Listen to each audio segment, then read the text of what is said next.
쟤는 제 나름대로의 신경세포를 지니고 무수한 세월이 지나면서 세상을 살아가는 지혜를 터득했음에도 우리의 생각이 간섭하고 통제함으로써 현실은 힘겹게 압박해오고 위축된 자신을 비하하면서 방황하고 있다. 선택하면 할수록 선택은 갈등을 불러오면서 우리를 혼란스럽게 유혹한다. 현실에 적응하지를 못하여 도태되고 점점 힘겨워지는 삶의 무게가 우리를 무겁게 짓누르고 있는 까닭에 머리를 꽃으로 장식하듯 온갖 지식, 신념, 기억, 재물, 소유물 등으로 자신을 치장하고 축적하고 싶어하는 욕구가 뜻하는 것은 무엇인지 냉엄하고 살펴보아야 한다. 우리가 형상에 집착하면 할수록 혼란과 갈등을 맞게 된다. 외면에 치우친 마음은 중요하고 중요하지 않은 것으로 나누고 있다. 이것은 중요하고 저것은 중요하지 않다. 라는 사고 방식은 우리를 이분화시켜 중요한 것을 취하고 중요하지 않은 것은 버리려 하는 이중적인 삶으로 이끌고 있다. 억울함을 잘 참을 줄 아는 민족의 습성이 제대로 꽃을 피우기 위해서라도 억울함이 가슴에 맺혀 하늘로 가지 못하도록 서로 간의 대화가 절실히 요구되는 것은 시대를 불문하고 우선되어야 할 덕목인 것 같다. 불의의 개념. 큰 사찰에는 불의문 부의문이 있다. 둘이 아닌 문이라는 뜻이라 그렇게 어렵게 하지 말고 하나라고 말하면 될 텐데 참 어렵게도 부른다고 생각하던 때가 있었다. 그 까닭은 우리들이 실제로는 과거를 기억하고 보존하는 창고의 다름 아닌 때문이다. 그러한 전적인 책임은 바로 우리가 사용하는 언어에 있다. 어느 틈에 우리는 사물을 대하면서 자신의 언어로 바꾸어 버리기 때문에 가득 찬 허상으로 인하여 우리 마음은 잠시도 쉴 틈 없이 숨 가쁘게 요동치고 있다. 그렇기 때문에 선이든 악이든 집착하는 것이고 죄가 되지 않는 것이 없다고 붓다는 제자들에게 누누이 말씀하셨다. 아무리 오래 묵은 어둠일지라도 창을 열면 흔적 없이 사라지듯 언어로 쌓인 모든 관념이 떨어진 곳으로 빛이 드러나는 것이다. 둘이 아니라면 하나도 될 수 있고 셋, 넷도 될 수 있다. 그러나 둘만은 아니다. 즉 행과 불행, 높음과 낮음, 좋음과 나쁨이라는 상대적인 세계의 산물인 두 모습은 결코 아니라는 말이다. 그런데 우리는 하나라고 하면 즉시로 하나와 하나 아님을 만들어 놓는다. 진리는 결코 생각으로 짐작할 수 있는 성질이 아니다. 정신수련이란 생각에 갈 곳을 모두 치워버리는 것이다. 생각으로 짐작한다면 아무리 꿈속에서 먹던 사과를 찾기 위해 주위를 둘러보아도 찾을 수 없는 것과 같다. 진리는 우리가 알고 느끼는 방식으로 존재하지 않는다. 세상이든 현상이든 사물이든 생각이든 식이든 무엇이든 모든 형태로 존재하는 방식을 던져놓고 볼 수 있을 때 드러나는 것이다. 예를 들면 영화관에서 움직이는 영상과는 별개이면서도 또한 전혀 다르다고도 말할 수 없는 스크린처럼 존재하는 까닭이다. 이 역설적이고도 설명하기 어려운 부분을 설명하기 위해선 일단 우리가 자꾸 영상의 움직임에 집착하여 스크린을 보지 못하기 때문에 이 세상에 존재하는 모든 영상에 대한 집착을 지워버려야 한다. 우리가 영상 속에 머물고 있는 한 희로애락의 감정에 치우치게 마련이다. 그러나 영상을 벗어나 스크린의 상태로 접어들면 희로애락의 감정도 역시 영상에 의해서 일어난 그림자라는 사실을 이해하며 오온이 텅 비어있다는 사실을 깨닫게 된다. 그때 비로소 모든 고통과 비참한 현실을 넘어 존재한다. 우주와의 합일된 충만함에 젖어든다. 궁극적인 존재의 완성을 실현하는 것이다. 그러기 위해선 모든 것을 던져놓고 바라보아야 한다. 아무리 오랜 시간 동안 마음을 붙들고 투쟁해봐야 일어나는 건 먼지밖에 없다. 본인에게 좋지 못한 습관이 있다 해도 마음과 직접 싸우려 들지 말고 지켜보는 등불로 끊임없이 비추어야 한다. 왜냐하면 그것은 한순간에 불면 날아갈 티끌에 불과한 까닭이다. 그렇게 선이든 악이든 무엇이건 인정하지 말고 틈만 나면 자꾸 잊어버리는 것 이상 가는 수행은 없다. 붓다는 지혜 제일의 사리불존자에게 반야심경의 법을 설할 땐 부정의 언어를 사용하였다. 부정은 실제로 가장 높은 형태의 긍정이기도 하다. 갈 곳을 모두 치워버린 자리, 머물 곳을 모두 놓아버린 자리에 참 성품이 드러난다. 사리불존자는 붓답게 귀하기 전에 이미 250명의 제자를 거느린 위대한 학자였다. 10대 제자 중에서도 지혜 제일이라는 평을 받을 만큼 뛰어난 지혜를 지녔기에 붓답께서 사리불존자에게 설하신 반야심경은 처음부터 끝까지 부정의 언어를 사용하고 있는 것이다. 불교의 정수라고 할 수 있는 사성제와 팔정도 12연기까지 모두 치워버린 반야심경에서는 가 아니다. 가 없다. 라는 식으로 말씀하심으로써 사리불존자의 갈 곳을 모두 막아버리고 있다. 사리불존자의 전해오는 이야기 중에는 다음과 같은 일화가 있다. 사리불존자가 처음 붓다를 만나서 질문하려고 하였을 때 붓다는 사리불존자에게 말하길 잠시 기다려라. 나와 같이 1년을 함께 지낸 연후에 질문을 한다 해도 늦지 않을 것이다. 사리불존자가 그렇게 하겠다고 말씀드리자 옆에 있던 가섭존자가 큰 소리로 웃으면서 말했다. 질문이 있으면 지금 하도록 하십시오. 왜냐하면 1년 후에는 모든 질문이 남김없이 녹아 없어질 테니까. 결국 사리불존자는 붓답게 아무런 질문도 하지 않고 귀의하였다고 한다. 많이 배운 사람일수록 진리의 길에서는 헤매게 마련이다. 자신이 알고 있는 것을 지워버리기가 쉽지 않기 때문이다. 사리불존자의 마음속에 남아있는 질문이 완전히 녹아내렸을 때 붓다는 비로소 사리불존자에게 부정의 언어인 무와 공을 통해서 진리의 골수를 말씀하셨다. 우리들의 마음은 선보다는 악으로 기울어 있고 지혜보다는 어리석음으로 들어차 있다. 붓다는 이르길 열에는 마음을 들면 청정하고 보배로운 각의 참마음이 나타나지만 중생들이 마음을 들면 번뇌 망상부터 일어난다고 했다. 반야심경에는 조견오온 계공도라는 말이 나온다. 우리들의 온 색, 수, 상, 행, 식인 몸, 느낌, 분별, 의지, 인식 등을 비추어 보니 모두가 공하다는 뜻이다. 우리를 일체의 고통과 번뇌의 늪으로 밀어넣은 것도 오온이고 일체의 고통과 번뇌에서 제도할 수 있는 것도 다름 아닌 오온이다. 오온이란 밥을 보고 침을 흘리는 등의 조건 반사적인 행동도 지니고 있기 때문에 일상적인 마음을 통해 반무의식적인 마음을 제어하기는 불가능하다. 왜냐하면 일상적인 마음보다 더 깊은 곳에 속해 있기 때문이다.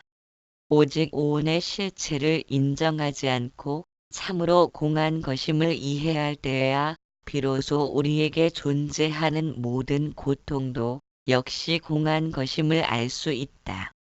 아무리 무서운 영화를 보더라도 전부 살아서 영화관을 빠져나온다.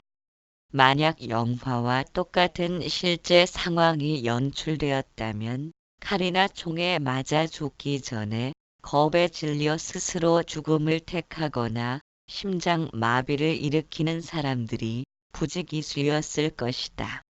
그런데 그렇지 않은 것은 허상임을 눈치챈 때문인 것처럼 우리가 고통을 받는 모든 원인이 실제로는 허상이고 환영임을 알았을 땐 모든 고통이 잠시 후면 사라질 착각에 불과할 따름이다. 그런 까닭에 반야심경에서는 무고진멸도라고 하였다. 고통도 없고 고통의 원인인 집착도 없고 고통의 멸함도 없고 고통을 멸하는 길도 없다는 뜻이다. 무엇 때문인가? 고통은 있지만 고통을 받는 행위자가 존재하지 않기 때문이다. 본성의 마음은 허공과 같아서 어디에도 물들지 않고 변해감이 없다. 그것이 우리들 본성의 마음이며 본래의 면목인 것이다. 그런데 이 같은 이치를 귀에 못이 박히도록 들어 알더라도 문제는 고통이 사라지면 기쁨 또한 소멸한다는 사실이다. 그런 까닭에 기쁨의 목덜미를 잡고 있는 고통을 쉽게 던져버릴 수도 없다. 고통과 기쁨은 동전의 양면처럼 마주 보고 있다. 우리에게 기쁨을 주는 바로 그것이 고통을 일으키는 원인이 된다. 즉 은혜와 사랑이 모든 원한과 슬픔의 원인이다. 옛말에 다른 사람의 초상은 내 자식의 감기보다 못하다는 말이 있다. 내 자식의 감기는 다른 사람의 초상보다 가슴이 아프다. 기쁨이 곧 슬픔을 만들어내는 것이기에 자신의 목숨보다 애지중지하던 자식이 사고를 당하거나 믿음을 저버렸을 때는 하늘이 무너지는 고통을 겪어야만 하는 것이다. 붓다는 능엄경에서 기쁨과 슬픔을 만들어내는 오온이 실제로는 모두 공하다는 것을 세 권을 예로 들어 다음과 같이 말씀하였다. 일체의 허망한 모양이 허공의 꽃처럼 그곳에서 생겼다가 그곳에서 없어지는 것임을 알지 못하나니 허망한 것을 상상이라 칭하거니와 그본 성품은 참으로 묘각의 밝은 본체이니라.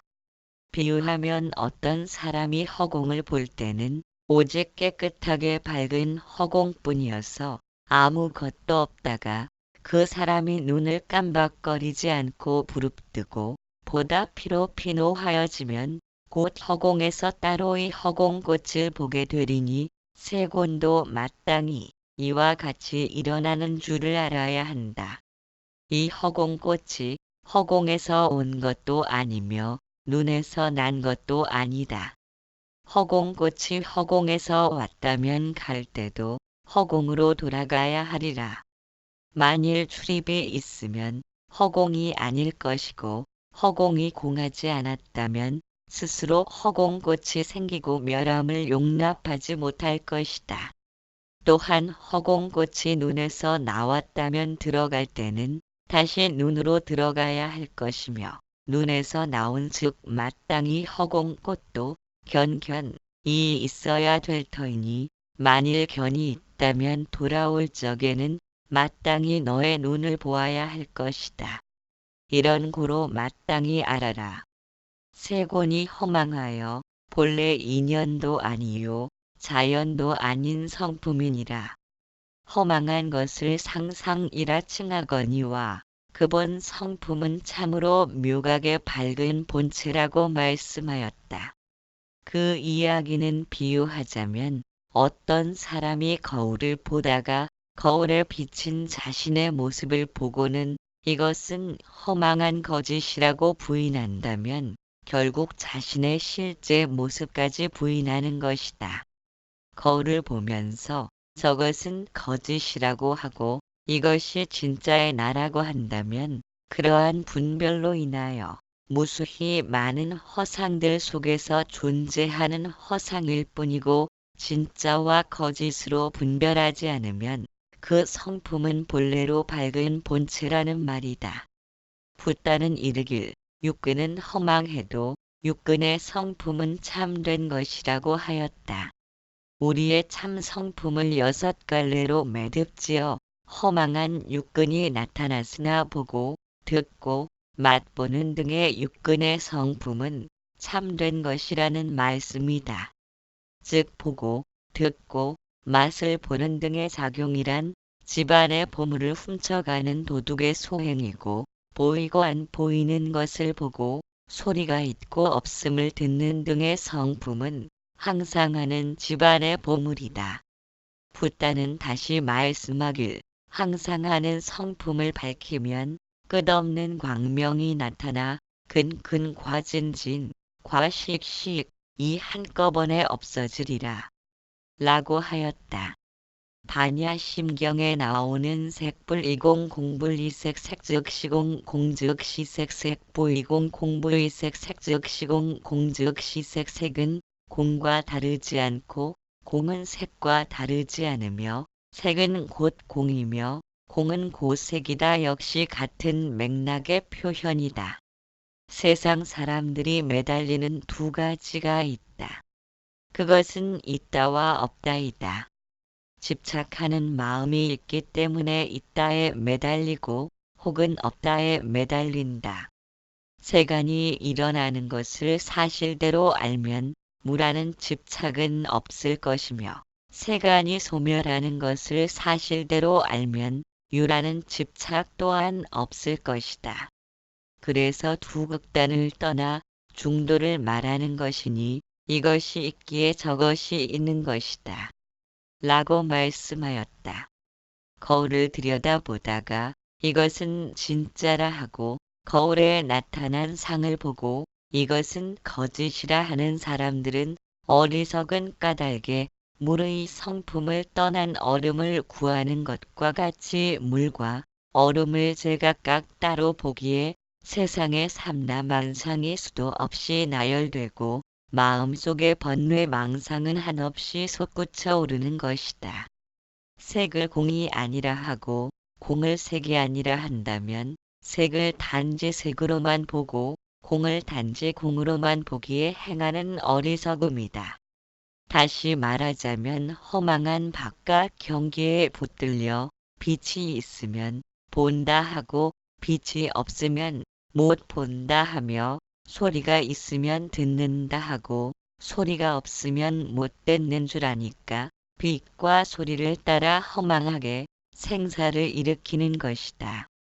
그러나 항상 하는 본 성품은 있다 없다 하는 것이 아니기에 빛과 어둠을 보고 소리와 침묵을 듣는 성품이 본래로 참된 성품이다.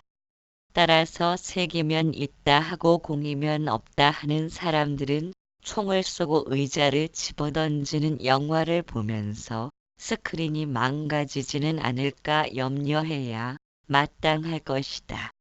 색은 곧 없는 것이고 공은 곧 있는 것이라고 말하고 다니는 사람들은 밥을 며칠씩 굶고도 배부르다 배부르다 하고 다닌들 누가 뭐라 하겠는가. 그러나 두 가지를 함께 말하고 다니는 사람들은 정신이 이상하거나 아니면 오온이 모두 공함을 아는 붓다거나 둘 중 하나일 것이다.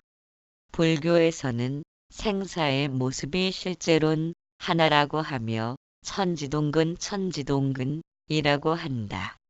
우리가 볼 때 저것은 하늘이고 이것은 땅이라 하지만 높은 안목으로 보면 땅도 아니고 하늘도 아니다. 왜냐하면 땅이 없으면 하늘도 없는 것이고 하늘이 없으면 땅도 없을 것이기 때문이다. 그런데 우리는 땅과 하늘을 제각각 나누어 놓는다. 비록 눈으로 보면 하늘과 땅의 모습이 완연하지만 그렇다고 눈에 보이는 경계에만 붙들려 있다면 깊은 차원의 안목이 열리지 못한다. 희로애락의 감정에 치우친 마음은 주위를 둘러보지 못하고 언제나 자신이 원하는 방향으로만 뛰어가고 싶어하는 어린아이처럼 갈피를 잡지 못할 것이다. 하늘과 땅으로 구분 지어 놓으면 막히면 어둡다 하고 툭 트이면 밝다 하는 탓으로 어둠과 밝음도 나타난다. 무자비한 속도로 세상은 좋은 것과 나쁜 것으로 벌어져 간다. 바탕을 바라보는 안목을 지니지 못하면 어두운 방에서 불을 켜면 환해지기 때문에 어둠과 밝음이 동떨어진 것으로 느낄 수밖에 없다. 그러나 어둠과 밝음이 제각각 존재하는 것은 아니다. 만일 어둠과 밝음이 제각각 존재한다면 먼저 어둠을 내몰고 난 연후에야 밝음을 불러들여야 할 것이다. 실상은 하나라는 사실에 눈을 돌리지 못하기 때문에 우리는 항상 이원적으로 존재하는 상대적인 세계에 깊이 젖어든다. 모두가 하나라면 구태여 하나라고 가리킬 필요조차 없을 것이다.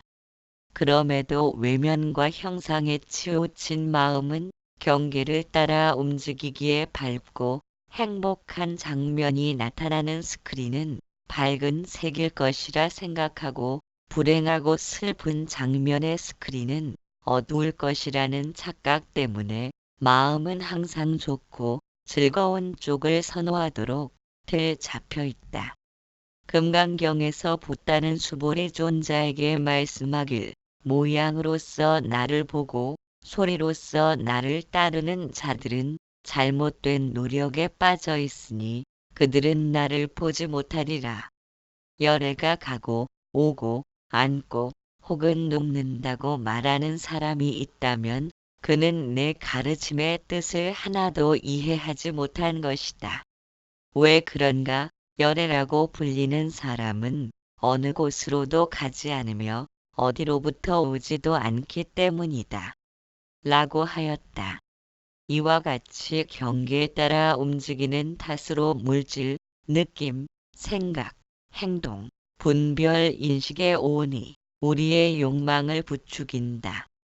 자동차를 보고 좋다는 생각을 하고 가지려는 행동을 취하며 그러한 이미지를 의식 깊숙이 저장시켜 놓음으로써 자신이 설정한 이상에 맞는 자동차는 애착하고 맞지 않으면 원망을 나타내는 행위를 통해 모든 고통이 존재하는 것이다.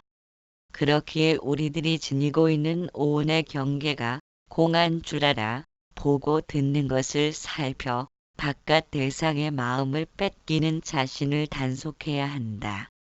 보고 듣는데 정신이 팔리면 나와 남을 고집하는 마음이 깊어질 것이다. 붓다는 제자들에게 항상 정신 차려 자기를 고집하는 편견을 버리고 세상을 눈에 환영, 덧없는 것, 이슬, 꿈처럼 빈 것으로 보라. 그러면 죽음을 넘어설 수 있다. 세상을 빈 것으로 보는 사람은 죽음의 왕도 보지 못한다. 라고 말씀하였다. 있는 그대로 보라. 진리는 항상 눈앞에 있다. 평상심이 도이다. 이런 표현들이 마음을 밝힌 선사들의 공통적인 특징이다. 바로 눈앞에 있는 것을 어째서 우리는 보지 못하며 알지 못하고 깨닫지 못하는 것인가. 우리가 진리를 찾아 헤매는 까닭은 모든 고통을 넘어서기 위함이다. 그런데 붓다는 금강경 김강경에서 수보리 존자에게 이르길 열애가 가장 옳고 완벽한 깨달음으로 온전히 알고 있는 법이 있다고 생각한다면 그것은 열애를 잘못 이해하는 것이다.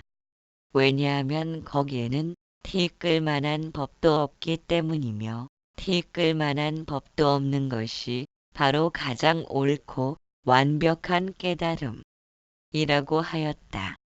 붓다와 선사들이 말씀한 바와 같이 진리는 항상 우리와 함께 존재하지만 눈이 가장 가까운 눈썹을 볼 수가 없는 것처럼 매번 지나쳐가고 때로는 마주대하고도 못 보고 돌아가는 것은 아닌지 살펴보아야 한다.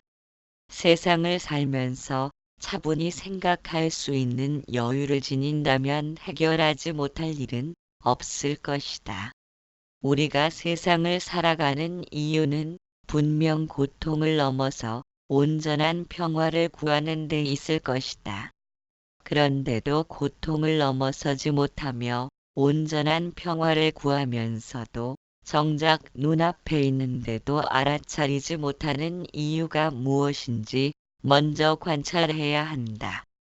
주어진 문제를 어렵다고 탓할 것이 아니라 처음부터 차근차근 시작해야 한다. 그렇다면 역으로 어떤 곳에 있더라도 마음의 평화를 실현할 수 있는 방법이 있다는 뜻이며 그것은 곧 언어로부터의 해방을 의미한다. 언어의 해방은 대화를 단절하고 침묵을 지킨다는 말이 아니라 탐욕, 분노, 시기, 질투, 교만 같은 부정적인 언어의 사용을 제한하고 인내, 자비, 관대, 포용 같은 긍정적인 방향으로 전환되어야 한다는 뜻이다. 아마 그런 의미에선지 몰라도 불교는 10악 중 입을 단속하는 것이 무려 4가지나 된다. 거짓말, 사귄말, 험한 말, 이간질 등이다. 붓다는 이르길 괴로움의 참 모양을 알며 그 괴로움의 원인을 알며 그 괴로움이 없어진 열반을 알고 열반에 이르는 길을 아는 것이 바른 소견이다. 바른 소견은 남에게 듣는 것과 자기 마음속으로 생각하는 2가지 원인과 조건으로 생긴다. 어릴 때부터 동쪽으로 기울어 자란 나무는 갑자기 베더라도 반드시 동쪽으로 넘어지듯 마음은 늘 생각하는 쪽으로 익숙해지게 마련이다. 모름지기 수행자는 눈과 귀를 잘 단속하여 청정한 계행으로 자기를 단속하며 진리의 깊은 뜻을 알고 법대로 실천할 줄 알아야 열반으로 나아갈 수 있다. 라고 하였다. 알기만 하고 실천하지 못하거나 진리의 깊은 뜻을 이해하지 못하고 육신만 구속하려 드는 것은 사물에 대한 이해를 어렵게 만들어 새가 한쪽 날개만 퍼덕이며 날려는 것처럼 부질없는 망상으로 자신을 괴롭힐 뿐이다. 수행을 통해 타인의 입장을 배려하는 겸허함과 자신을 낮추고 자신의 내면을 관찰하는 날카로운 통찰력이 조화를 이루었을 때 모든 인간 존재는 무한한 가능성으로 고통을 극복할 수 있다는 열망과 자부심을 가질 수 있다. 만일 슬프다 또는 기쁘다라는 언어를 떼어내고 자신의 내면을 살핀다면 슬픔과 기쁨이라고 불릴 만한 실체가 따로 존재하지 않음을 알 수 있다. 예를 들어 감당할 수 없도록 큰 슬픔에 휩싸여 있을 때 내면 어딘가에 슬픔이 도사리고 있는가를 살펴본다면 어디에도 슬픔의 근원은 존재하지 않는다. 슬픔이라는 것은 언어가 만들어낸 상대적인 허구의 개념이기 때문이다. 슬프다는 것은 비록 5분 전이나 5분 후에 일어났거나 일어날 일에 대해서 마음이 원망과 근심을 하는 탓으로 발생되는 것이기에 내면에서 슬픔을 찾는 그 순간에는 슬픔의 근원을 발견할 수 없다. 예를 들어 자신이 시한부 인생이라는 진단을 받았다 해도 그토록 열심히 쌓아올린 노력의 결과들을 두고 떠나야 한다는 것에 대한 좌절감, 서로 간의 신뢰와 우정을 통해 다져진 가족과 사랑하는 사람들과의 결별 등에 대해서 견딜 수 없다는 감정을 느낄 수 있지만 슬픔의 실체를 발견할 수는 없다. 왜냐하면 슬픔과 기쁨이라는 것은 언어가 만들어 놓은 허구의 개념이기 때문이다. 그렇기 때문에 마음은 곧 주어진 상황에 적응하기 시작한다. 마음이 어떤 식으로 반응할지는 살면서 터득한 방식대로 움직일 것이다. 그런데도 쉽사리 슬픔에서 벗어나지 못하는 원인은 아상 중심적으로 틀 잡힌 마음이 자기 연민의 감정을 일으켜 앉으면 눕고 싶고 누우면 자고 싶은 식의 요구 조건을 끊임없이 내세우기 때문이다.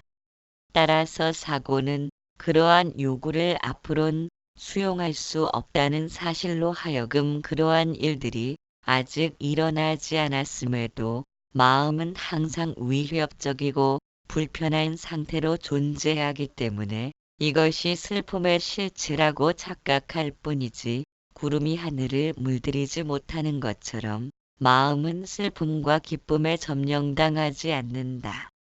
그렇게 있는 그대로 나타난 그대로 보는 것은 과거의 경험에 의존하여 보는 것이 아니기에 지금 현재 하는 것에 대하여 마음은 좋다거나 싫다는 상대적인 개념을 떠나 있다. 그런 이유로 마음은 본래로 순수하고 청정하며 어디에도 물들지 않는다는 사실을 알 수 있다. 우리는 참으로 많은 언어를 사용하면서 어느 틈에 언어에 중독되어 버렸다. 본래로 순수하고 청정한 마음을 잃어버리고 보고 듣는 일에 정신을 빼앗겨 바깥 대상의 그림자인 먹구름을 하늘로 착각하며 살았던 것이다. 그런 작업을 언어가 행하고 있는 것이라 있는 그대로 나타난 그대로 보아야 한다.